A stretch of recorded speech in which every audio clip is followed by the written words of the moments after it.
all of you have a nice, I think, holidays, right? I hope all of you have enjoyed some nice break. Okay. Nah, fine. Nah, so you are able to see, right, the screen. Yes, sir.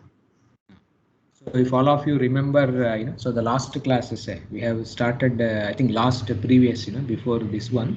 So we have already started our compression members, and we have discussed in detail and all those things itself.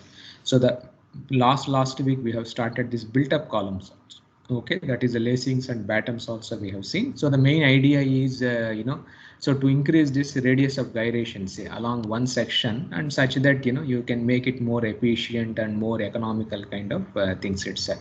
So our IS code also recommends this lattice and this battens kind of these type of two things which can be used in design, and everywhere many places you will see these type of columns also. Okay, so the lacings we have shown you.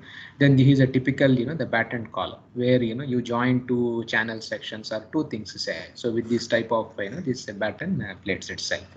So this also we have told you some technical terms we have introduced. Okay, intermediate batten.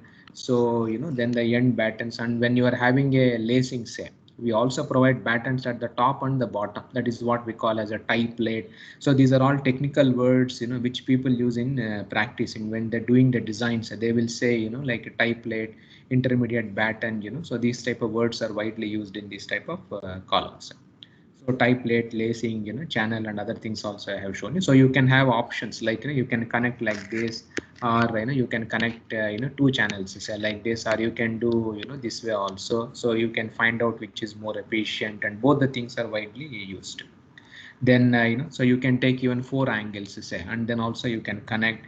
So our code clearly all the guidelines are there, like you say mirror imaging should be used. So these type, and then combination say like battens, and this is not allowed. So all the guidelines are given in our IS 800. Okay, so now the most important thing is the spacing. That is the most important thing. So the main thing for batten plates are lacings say.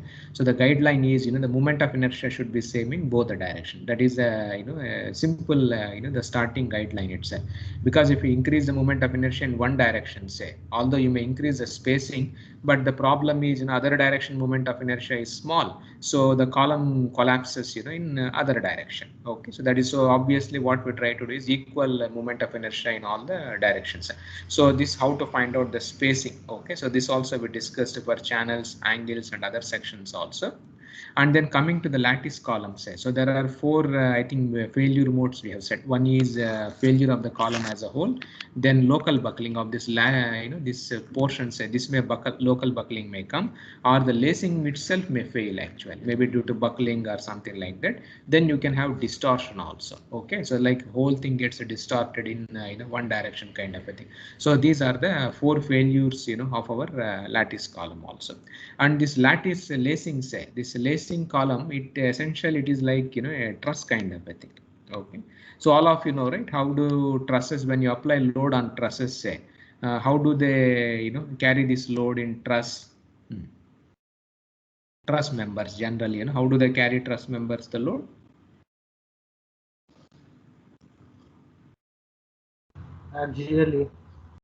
Axially, that is a tension compression itself. Okay, so these lacing bars are also tension compression you followed, right? So like this it happens.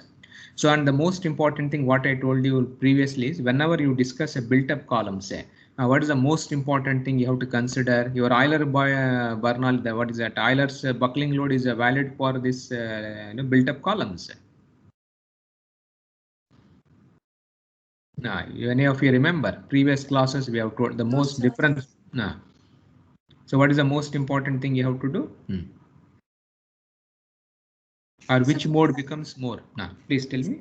There's a factor for shear failure also. Shear deformation. Okay, the shear also has to be included. So your pi square EI by L square say, that is not the applicable. So now so your Euler Bernoulli beam theory, because that is what drives our pi square EI by L square. So here you have to do like other type of theories, a Timoshenko beam, where you have to include this shear also. Then our equation of equilibrium will be like this, and if you solve this equation say, so this is the buckling load actually, okay, including shear deformation. So if you want to write nicely, you can put like this. Okay, NCR is nothing but ordinary Euler-Bernoulli, this load. Then 1 by 1 plus NCR by SV. So this is our shear, that which comes in this one. Now for solid cross sections, say this will be much higher actually. The shear thing capacity will be extremely high. So when SC is very high compared to NCR, obviously this will be very small. This becomes, and anyway your pi square A by L square is valid. But for built up columns, say, so this shear thing will be small actually compared to solid column. So your buckling load may have to be reduced, carrying capacity itself. So this also we discussed last class. So like if you have the shear NCR by SV, say if you plot, you can see when shear stiffness NCR by SV, if it is 1 or something like that, you can see it comes automatically 0.5, the factor has to be reduced. So this is the most important thing in built up column, that is a shear deformation. Okay, so this you have to remember. So now, so whenever you are having a, this type of a column, say, so now the most important thing for built up columns is the shear. So bending moment anyway is a P times Y, but shear, derivative of bending moment or whatever. So you will be having a transverse shear. So this is how a laced column behaves actually. So when there is a, when it is subjected to compressive, say, so these lacing members, whatever we are saying here, so it is, they act like a truss, compression, tension kind of a thing, and they resist this load, and so all of things have to be designed for this transverse shear also. Okay, so these lacings, battens, say, they are not the load carrying members. So your compressive load is carried by your channels or I sections or the main members itself. So the job of lacing and battens, say, is essentially to make them hold together. So we use this transverse shear, the most important thing in design of this lacings as well as battens also. But now the batten column, the problem what happens is, because you don't have the diagonal membership, shear means, diagonal things will come into picture.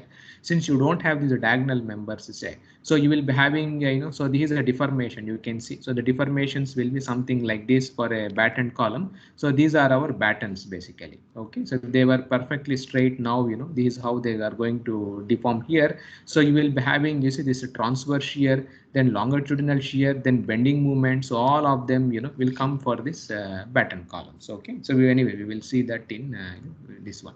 So this is what we told for a batten column also, like near the battens, say. So this portion, it will be subjected to transverse shear, then it will all be having a longitudinal shear, then it also will have bending movement in the batten. So all these things comes into picture for batten columns. So for laced columns, say, already I think last, you have solved a problem also. So all of you know this one. So these are the design steps. Okay, so all of you remember also. Just to start with, you have to assume some slenderness ratio or some, this is a design compressive stress. So this is a thumb rule, 0.5 to 0.6 times. This is how we assume. So something like, these are the guidelines, like 125 to 175 you use. Then once you know the design compressive stress, the load carrying, so you divide, so you will get the area. So you go to your steel tables, you select 2 sections, okay, channels or whatever you like, and their added area should be same as this one. Okay, so this more or less the same, or maybe higher or something like that. So you select actually 2 channels or 4 angles or 2 I sections or whatever you select from our this one, and then the most important thing is you have to find out the spacing actually. So the guideline is Ry should be equal to Rz. This is our guideline. So we have that formulas, okay, to find out S itself. If it is I have already shown you. So use that, you find out the spacing also. Then once you have found out the spacing, the most important thing is the slenderness ratio of laced columns. Like as already I told you, shear deformation becomes very important. So our IS code, what we do is, we will use the same Euler-Bernoulli or that Euler's buckling load or something, but to account for that shear thing, say, what we do is, we add, we slightly increase the slenderness ratio by about, the 5% to account for the shear deformation. So that is how this 1.05 times, comes into picture. So this is a slenderness ratio for a, the laced column. So once you know this one, say, so for this, you have to verify. So for this estimated value of slenderness ratio, once again, you find out the design compressive stress, and then you find out whether the capacity is fine or like that. So if it is done means, you have done you have selected your members, and then you have selected the spacing, everything is perfectly fine. Once this is done, the next step is, the lacing bars have to be designed actually. Okay, so here also, the code says like, you should take your angle, say the lacing bar, 40 to 70. So 45 degrees is the, the most, widely used for the lacing columns itself. So then the spacing of the lacing bars, that is becomes very important. So here also the local buckling will come. Okay, so I have already shown you the mode shapes. So these are the mode shapes. Okay, so this is the first step. You take this one, failure of the column as a whole. Now the next one is the lacing columns. Say they may have a local buckling. So this spacing actual. So this is what the second mode you have to check actual. Okay. So this already the code tells you, like, this spacing should not be greater than 50 or 0.7 times the slenderness ratio of the member as a whole. So the guideline is given. So the advantage of this is you will prevent the second mode of failure for this, the laced column. So you have to do this one. So now once that is done, say now you have to design the lacing flat. So here, as already I told you, these lacings are battens. They are not the load carrying members. Their job is only to hold these two, nicely. So you have to design for this transfer shear, which is taken as a 2.5% of this one. And of course, if there are more planes are there, so that side, this side, we have to divide by this n itself. And since the lacing bars are all of them are inclined, say, and they are designed as like a truss elements basically. So you have to find out this. So Vt by n, this cosecant theta, that angle you have to take care. And once you will get this details itself. So you find out the compressive force, and then, based on this compressive force, you calculate the width of the bar, then the thickness. So here also we have a guidelines have been provided by the code itself.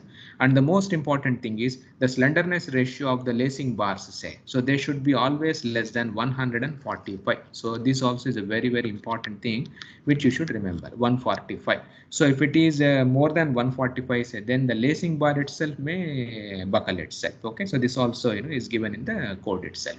So now once you have done everything, you see, so now you have to design your bolts also. So the code clearly gives, two times if two flats, say two lacing flats are connected like this, then two times if it is only one, say it is simply Vt by n into cosecant theta, and all of you know how to design the bolts, and you are all aware itself.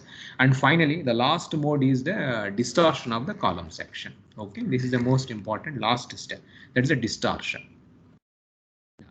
These are the failure modes I have told you. So this one, now to failure of the lacing, say, so here you have to check the load, that is a transverse shear. Then you have to check the slenderness ratio also. Okay, because the lacings are like truss, some of them may be in compression, tension will be there. So the limit is, you see, 145.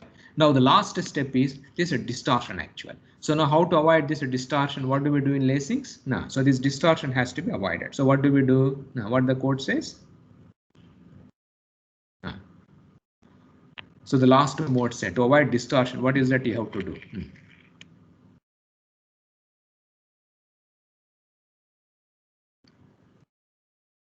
Now what is the code says? If to avoid distortion, what you have to do? Provide You can. You have to provide tie plates. Now tie plates have to be provided at the top and the bottom. So if you don't provide tie plates, as I already showed you this photograph. Okay. This is what we said, the tie plates. So if you don't provide a tie plates, say, so then there may be a chance that you see your distortion may happen also. So for that, you see, we provide this tie plate, so which completes in all the modes of failure, say, for our lacing column is taken care by like this. And the tie plate design is same as a batten. Okay, batten design, whatever the steps are, there's the same thing you have to follow. So this way you can address all the failure modes of a laced column. Okay, so last week I think we had a tutorial, right? All of you have solved, I think maybe you followed, right? You would have done in the home, and you would have submitted also this assignment. So all the steps are based on the failure modes of the latticed column. Now coming to this battened column, say, so this is a little bit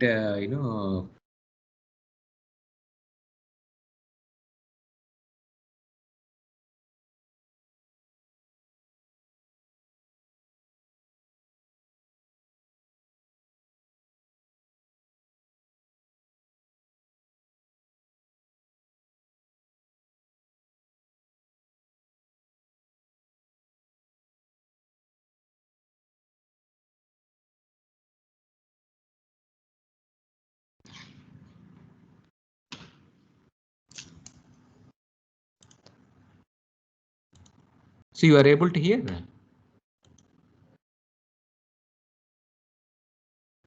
Yes, sir. Now I think some internet problem came. Okay, so this batten column say, let me just check whether it is.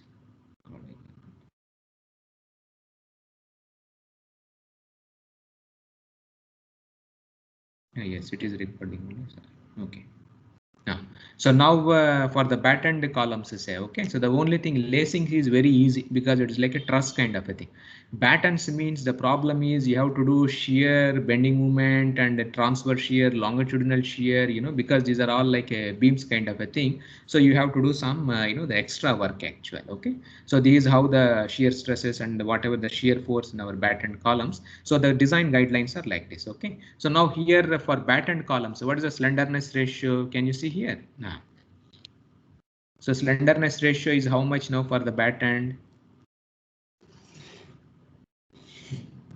1.1 times the normal slenderness. So now what is your comment? For laced column it was 1.05, for battend it is 1.10. So which will carry, which is more strong, So given moment of inertia, all are same, everything is same, everything is same. You have been given a choice like a laced column, battend column, which will carry, which has more capacity. Laced. Laced because 5% only, so the design compressive stress will be slightly higher for this one, but whereas here it is 1.10. The reason is because shear deformation and you have all these problems, right? Transverse shear, longitudinal shear, then you have a bending, so that's why you see the code clearly gives 10% increase will be there for the battend columns. Okay, so this is the most important step. The spacing is anyway standard, whatever you did for lacing, say the same thing is applicable here also.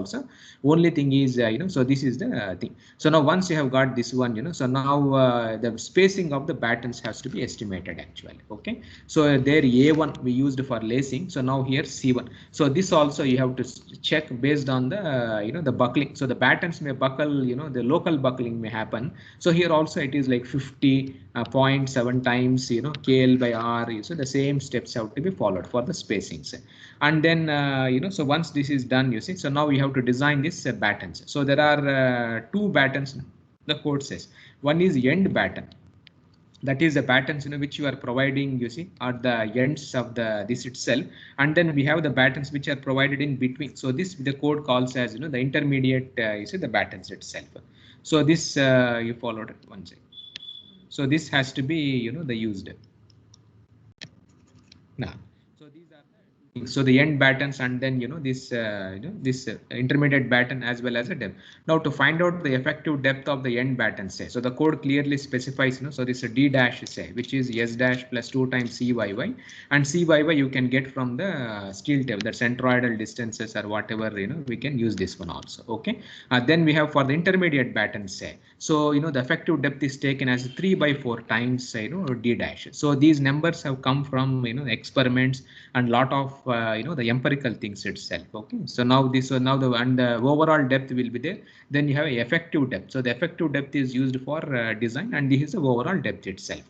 Now the thickness also, there is an empirical guideline is there. It should not be less than 1/50 times. So they give a guideline. So this is how the thickness has to be estimated for this battens itself. And of course the depth you can find out. Width is taken generally same as you see this end to this end itself, so that you can easily find out from the two channels, the spacing or something like that. So now one coming to this forces say, so generally lacings means you have only transverse shear, but since there are no diagonal members and other things here, so you are having two things. One is a transverse shear will be there, then you have a bending shear will be there, then you also will have a bending moment also. So three things have to be, you have to check for all these three, and the code also provides you see the formulas. So this is a longitudinal shear, then the bending moment here, then we have the transverse shear also. So the main assumption for this battens say is like this. So the inflection points, so these are what we call as inflection points. So these are located the here. Okay, so based on these inflection points, say, so this longitudinal shear and then these are bending moment and other things have been estimated. Like you see, Vt into C by 2 times into N and Vt into C by N times into S. So they come from assumption that the inflection points are located here. Okay, so from this one, so in inflection point here as well as in the mid of this batten, say, so that is assumption here. So based on that, so we calculate this all this the expressions. So once that is there, so you have to check the shear stress also from the longitudinal shear is there. So this should be less than Fy by root 3 times gamma m naught. Bending stress have to be calculated for the batten, that is m by z, and you all of the section modulus is 1 by 6 t times d square. So this should be less than Fy times the gamma m naught. So there are additional 2 checks you have to do. One is for not only transverse shear, longitudinal shear, then the bending shear. So these bending moment. Okay, so all these steps have to be done. So once you do all these steps, then you have to design the connections, the bolts, how many number of bolts, which is anyway a straightforward kind of a case in the battens. Okay, so quickly we will see just the most important steps when you are doing this batten problems. Okay, so this is a typical problem, say. So now you have to design a built-up column. Length is the 9 meters basically. Okay, now the compressive load also they have given 1100 kilonewtons. Then the column is restrained in position but not in direction at both the ends. So which means it is a simply supported kind of a column. So now you have to design the column as battened with the bolted connection. So clearly it specifies 2 channels you have to use back-to-back kind of connection itself. So now the first step, say, okay, so now you copy all the the details, like you see Fu is 410 the megapascals, and then the yield stress, say, that is 250 times MPa. Then for the bolts, okay, since if it is a 4.6 grade, it is a 400 megapascal. You can even do with HSFG bolt also, anything which you can take. Now you have to find out the metal factors of safety. You see 1.1 gamma MB, say 1.25. Then the load which is coming on our column set is 1100 the kilonewtons. Length is 9 meters is this one. Now what is effective length? What is effective length for this case? What is the boundary condition here? Restrained in position but not in the direction. Now what is the the effective length here? Now K.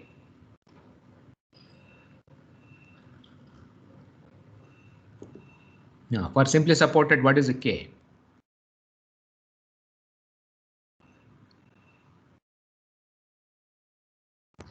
1.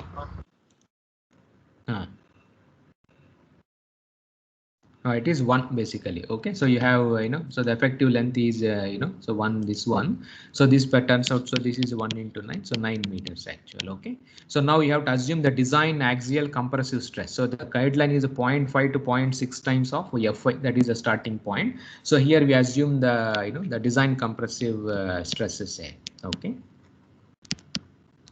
so the design, the compressive stress, we assume in this case as approximately, some 150, Newton per mm square. You can take any value from 125 to 175, any value you can take, and now you find out the area required. Okay, so the load by this area, so 1100, say, divided by 150. So of course you have to put everything units properly. So this turns out to be 7333 mm square.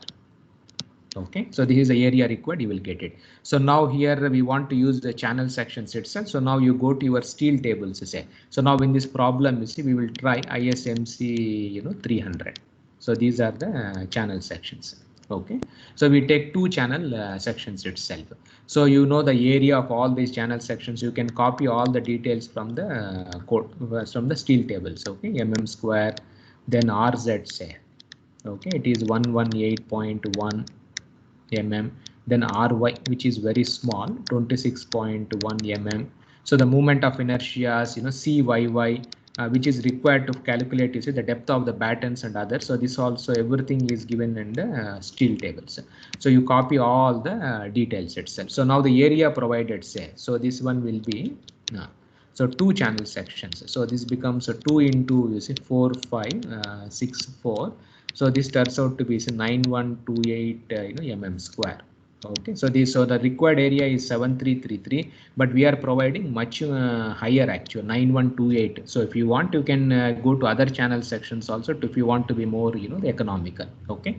Now the effective slenderness ratio you have to find out. Okay, so this is the most important thing. Now, so now you have to verify.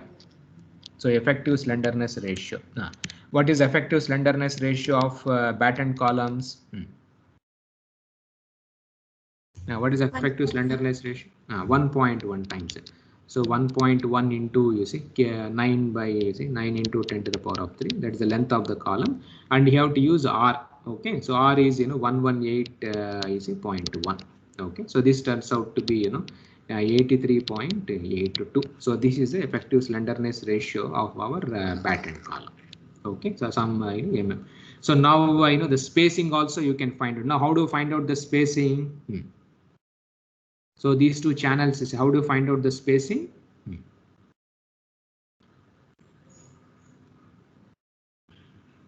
Now, how do you find out the spacing? Like if I have a channel like this, say, now what did we do for lacing? This spacing has to be estimated. How do you find out?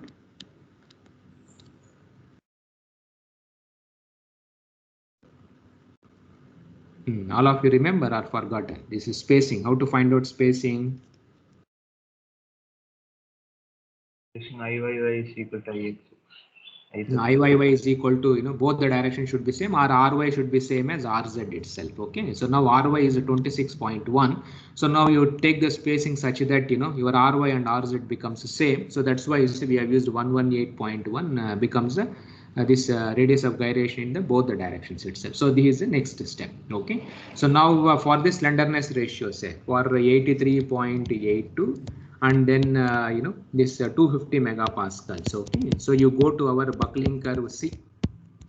I hope all of you know which curve you have to use actually. So go to buckling curve C. So if you find out FCD, say, so this turns out to be 130.27 Newton per mm square. So the design load you can find out FCD into area provided. Okay, so this is 130.27 into 9128, say, into 10 to the power of -3. So finally this turns out to be 1189.10 kilonewtons actually, and our load is 1100 kilonewtons. Now what is your comment here? Now what is the comment here?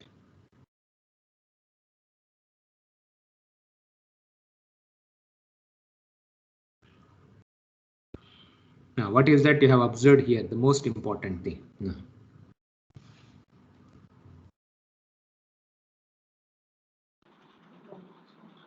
It is safe. It is safe, but how much it is safe? Say 1100 is the load, but how much is its capacity?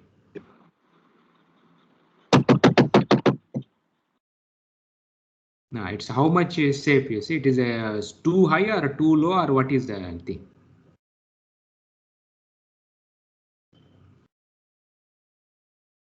See, difference between 1100 1189, say, more or less they are close to each other, right, or far away from each other?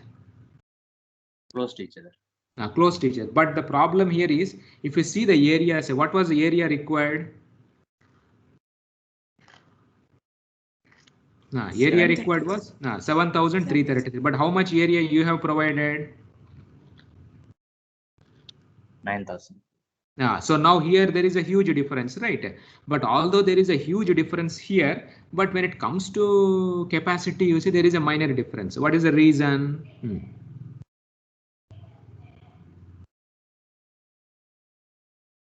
Now, what is the reason? Why you see here?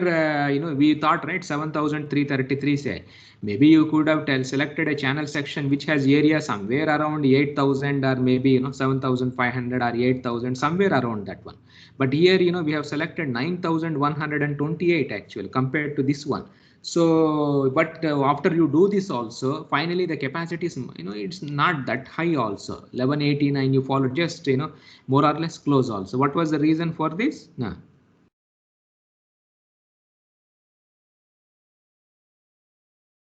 Why it is so? Although the area provided is very high, but capacity has been decreased. What is the reason?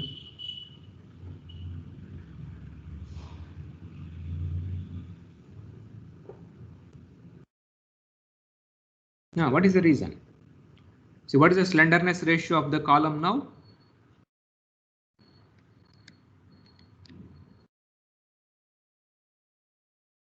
One point 1 one point. times. No, 1.1 times. Suppose if it was a solid column, say, what could have happened? You followed it. The slenderness ratio could have, decreased actually. Then if it would have decreased, say, then its load carrying capacity will be much, the higher. Okay. So what I'm trying to say is, although the area may be, it appears, although the area may be high because the lacing column, say, the slenderness ratio, you have to increase actually. Okay. The 10%, whatever, we are increasing the slenderness ratio, that automatically you are reducing the strength actual. Okay, that is why this it happens. Okay, so these all fine because it is a marginal and it's all perfectly fine. And now you have to find out the spacing. Okay, that is that C. So this has to be estimated. So the guideline here is, the code clearly followed. It mentions that C should be, like greater than 50 or 0.7 times, So based on this criteria, say you can select our C. Okay, so C by Ry. So this should be less than, 0.7 times, the L by R. So this is, 0.7 times. So 83.82.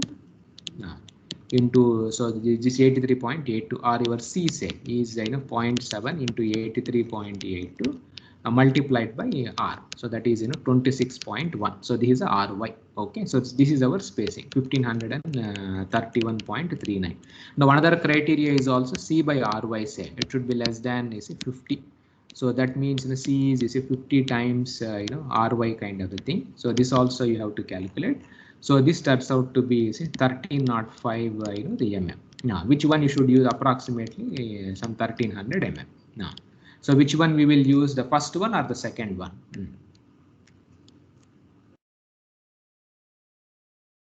Two criteria the code gives. So which code, what does the code says?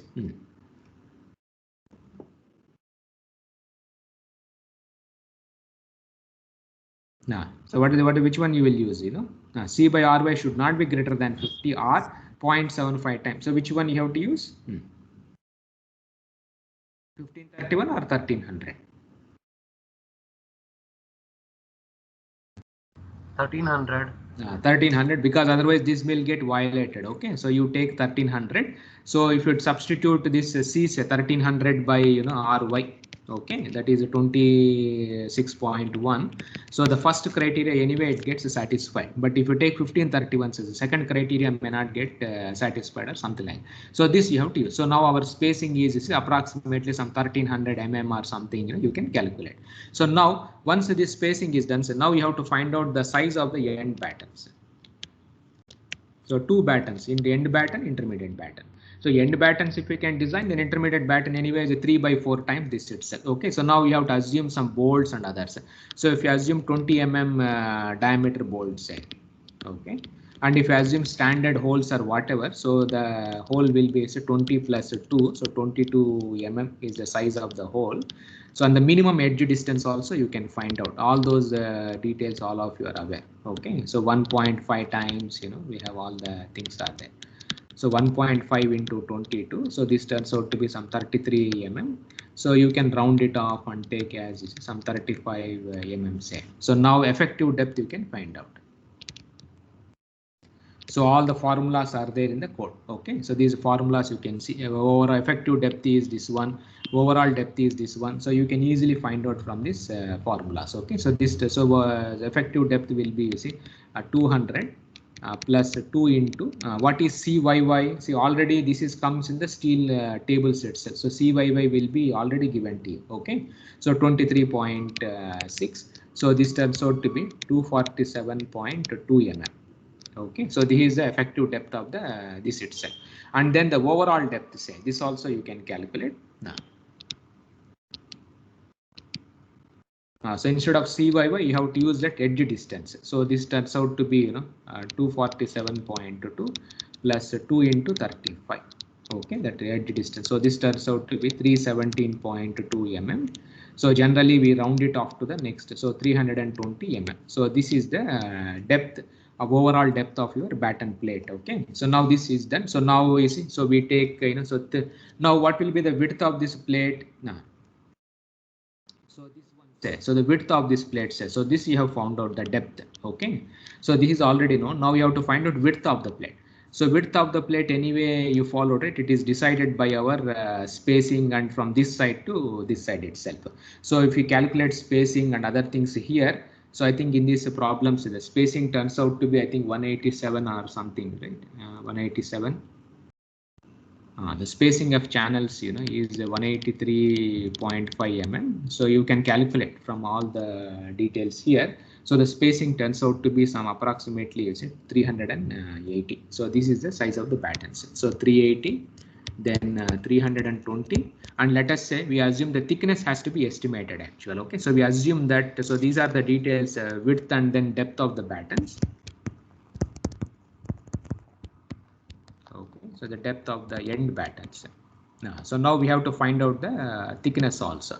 So let us say we assume the thickness say, so this has to be decided on your bending moment, you know, the transverse shear, then you see the longitudinal shear. So that is a guideline here. So let us say in this problem you assume thickness as, you know, some 6 mm say. Okay, so this is just an assumption. We can, you know, later also we can verify. Now, so this is, so the end battens is say, so there's the dimensions will be 380 into 320 into 6 mm. So these are the end battens. Now intermediate batten has to be estimated. So these anyway straightforward. So intermediate batten, you know, the width anyway is fixed to 380, but the depth say, the effective depth already in it is basically, you see, d dash or whatever. So 3/4 times of, you know, this 1.2. So this is, you see, 185, you see, 0.4 mm. Okay, so this is the depth of the battens for the intermediate batten. Now overall depth also you can easily calculate. So you have to add, you know, that edge distance also, plus, you know, 2 into 35. So this turns out to be 260 mm. Okay, now thickness of the batten say. Now you can assume or you can easily find out also. Okay, so thickness we have assumed 6, or you can even estimate from this this one itself. Okay, so 1/50 times S dash plus 2g. So this expression also can be used here. So 1/50, you see, so 200 plus 2 times 50, the gauge distance and others. So this turns out to be 6 mm. So the intermediate battens are, so 380 by 260 by 6 mm. So this is the intermediate battens and this is the you know, the end battens. So now you have to check whether the design forces are fine or not. Okay, so here you know, you have to do all the checks. So we have already said that, you see, that so you have to do 3 checks. One is transverse shear, so which is you know, 2.5% of the axial load. Okay, so this is our so 2.5% you find out. So 2.5 into, you say, 1100 say into 10 cube by 100. So this turns out to be some 27.5 into 10 cube. Okay, then you have to find out longitudinal shear also. So which is VB.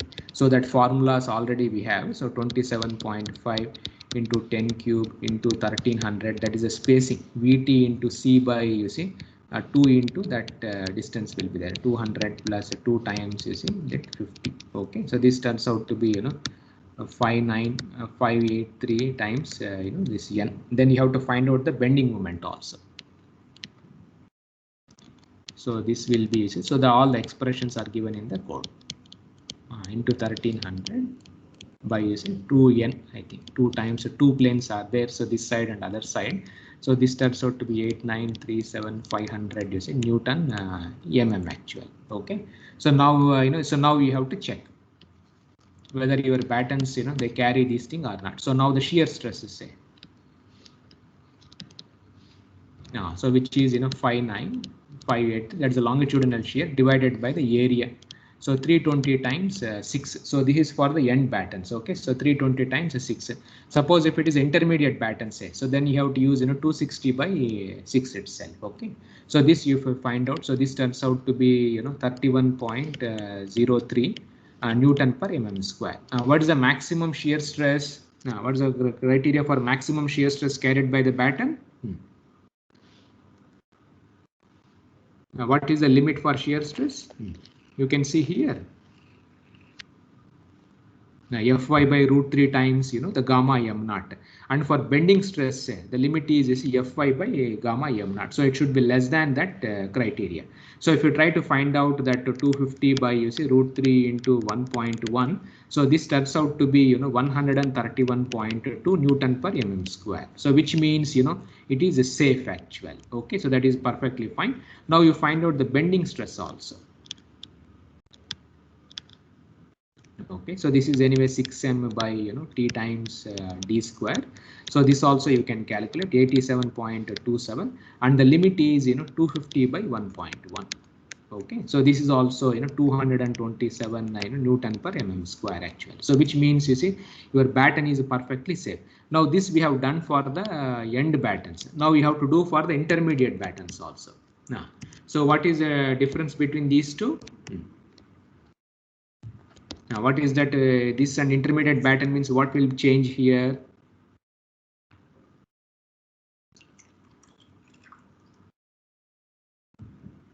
Which one you have to change?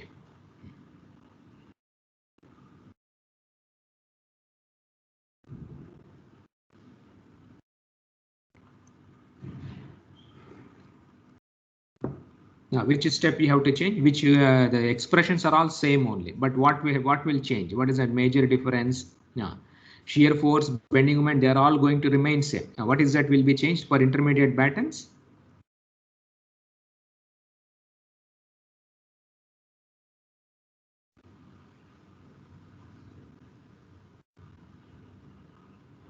Now, what is the difference between intermediate and end battens? What is changing?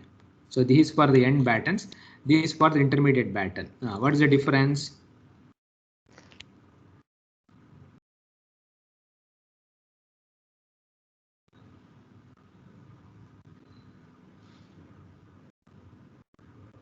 See, all of you are there.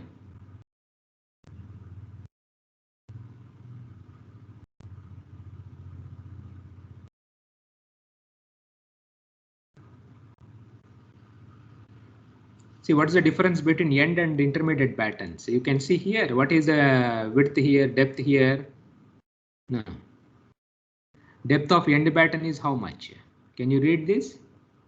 320. What is the intermediate batten depth? 260. So now what's the difference between these two? So the same formula you have to use. Instead of 320, what you have to do? 260. 260 has to be substituted, and then you recalculate the entire the thing itself. Okay, so this is how we design our batten. Now after once you have done these battens, these checks are fine. So now we have to design the bolts. So anyway, the bolts things are all the straightforward here, but only you have a problem in battens. See, can you design? See, now here the whatever bolts are there. So these bolts will be subjected to what type of forces now in battens?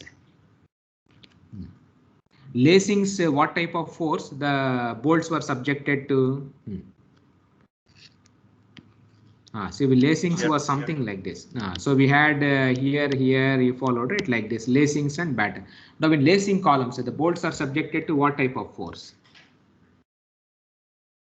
Bolts are subjected to shear. Shear. So the bolts. See, now the bolts are there in lacings. So basically, what type of forces? That is shear only, but like you see the lacing columns, what type of forces are there in lacings? It is basically like a truss, axial kind of a thing. But now what's the problem with battens? These bolts will be subjected to what other things? There will be shear. Shear force will be there, transverse will be there. Do you have a longitudinal shear stress will be there, plus you have what other things are there, plus what is this? Bending. Bending moment also will be there actually. So whatever you have studied, say that lap joint, butt joint, whatever we have discussed, so that these joints are not like a lap and butt joint. So what type of, see, wherever we have discussed previously in bolted connections, we had only the forces was there. Okay, but in battens, the problem what happens is you will have bending moment also will come into picture. Shear force also will be there. So what happens is your lap and butt joint, those type of designs will not be there. So this becomes like, you see, the movement connections. Okay, so which we have not yet discussed. So this designs in the battened columns where you are having the bolts, we'll come back to this one after some point of a time when I discuss about eccentric and then you see the movement connections after some point of time. Okay, so as far as now it is concerned, say if you have understood these steps, that is how to find out the starting, that is the area, this itself, the slenderness ratio, then how to verify how to find out the spacing of the battens, and then the effective depth and the intermediate batten, and then you see the end battens and other things. And if you know how to calculate the design forces, transverse shear, longitudinal shear, bending moment, the others, so it is more or less fine as far as now at this point of time actual. Okay, the bolts, you have to do something extra. They are not like lap joint or butt joint, because you have this bending moment and other things comes into picture. So you have to design them as a movement connection. So that is entirely slightly, it is very simple only, but little bit extra things are required actually. Okay, so this we will cover after some point of a time itself. Okay, so this, if you have understood this is more or less sufficient. So with this, so this way you can design, you see the lacing columns, and then you see this battened columns. All the procedures are given in the IS code. The fundamental thing you should remember is, the most important thing is, you see, this shear deformation plays a major role itself. Okay, so now let us come to the last topics in our columns, that is compression members, that is this splices, basically the column splices which we see. And now you can see, right, where do we use this type of column splices? You can see here now the splice plate. Why do we require these splices? Where do you see these type of splices? So this photograph is in our airport. Okay, Chennai airport. If you see, say, you will see these type of splices. Now, why do you require this type of splices? You can see here now. Join two members. Joining two members, but why it is required? So if you want to construct a 10 meter or 20 meter tall column, say, can you construct? We can't manufacture, as a single unit. So what do people do is, of course, the transportation, manufacturing, all these things are problems. So what we do is we make, a small size column like 3 meter, 3 meter, 3 meter kind of a thing. And then, to construct a 10 meter, say, so we join them through this splice plate. So this is what we call as a splice plate. Actually, you can see the connections and other things also. Now here, this you can see this is one I section. This is also another I section.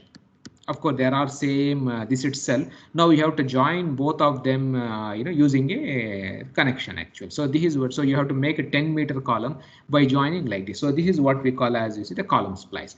And then you can see one plate here. Here also, is it visible? No. Yes, sir. Yes, sir. This plate we call as a bearing plate. Okay, sometimes we put, sometimes people don't put. If the columns are different sizes, then you have to go for a bearing plate. But if the column is of same size, you may put, or it may not be required based on the machining or other edges itself. And then you can see some more holes are there here. So of course he has not yet done the connection properly. So this is what we call as a web splice. And these things is the main basic things which you are able to see here. So this anyway, the flange splice or whatever you see, we call them. Okay, a web splice is essentially, because the shear comes into picture, the shear splice. And of course, the bearing plate, say, here essentially is the bending. So like this, we have this splices actually for connecting these two columns. So I already showed you long back, how they do connect these long columns. Construction is very, very difficult, transportation, other things. So they do like this actually. Okay, so you can see these are all the individual columns. Now you have to construct a huge column. So there will be a crane. You can see the members here. So this they come here, and then you can see here. So there, they may joining these two itself. You can see they will place one above the other, and then they connect is using this, so you can see how they are connecting. Okay, so nice YouTube videos are also there, so you can see. So they add a splice here. So this is what we call as a splice. Okay, and here also they add a splice for the shear splice or whatever you see we have. So here in this case he is not using a bearing plate. So sometimes we use a bearing plate. Sometimes, when the columns are of same size, say they may use or they may not, depending on how these edges are machined or how they are done. But this is what we call as a spliced connections. So and then they do this, and of course you can do bolted or you can even do this welding connections also. Okay, so he is doing some riveting or something, they are doing at this particular site. So now this is what we say. So these are the splices. So you are having two I sections. You have to join. So this is what we call as the splice plate. The same thing. Say if you see front view, it looks like this, the splice. So this is one member. This is another member. So you are joining them through the splice plates. And this is a side view. If you see, these are the bolts you can see nicely here. And this is what we call as a web splice, which is used for the shear kind of a thing. And it is used to join the webs. These are flanges. So sometimes what happens is when this is one member, this is another member. Okay, they are of different sizes. So people provide this the packing plate also, because the sizes are not same. So packing plates we provide, and then you can see the side view you followed it. You can do, and sometimes I showed you that figure, right? When the columns are two different sizes, or sometimes people also provide this bearing plate also. So this bearing plate also, we use it in practice. So you have a flange splice, then this one, then you have a bearing plate, then you have a packing plate also, because the two columns are of different sizes. And the same things, if you see from the side view, this is a bearing plate here. Okay, so it looks something you see like this. These are all these the connections. So this is for the welding. Sometimes you do bolting, or sometimes you follow it. You do this type of welding. Splice also, there's a shear web splice and other things also. People do this welding also. Like you see, you can see variety, people use it in practice, and sometimes they provide even the stiffeners also below this bearing plate. Okay, so here we even provide a stiffeners also, to make this bearing plate very stiff or something like that. You see, the stiffeners are also provided. Okay, so now the question is, you followed it. So now how do we design these splices? So the flange splice, this web splice, and then this is a bearing plate and other things, how to do the design. Okay, so anyway, time is over, so I will stop the discussion. So we'll continue in our next class. If you have any questions, you can ask.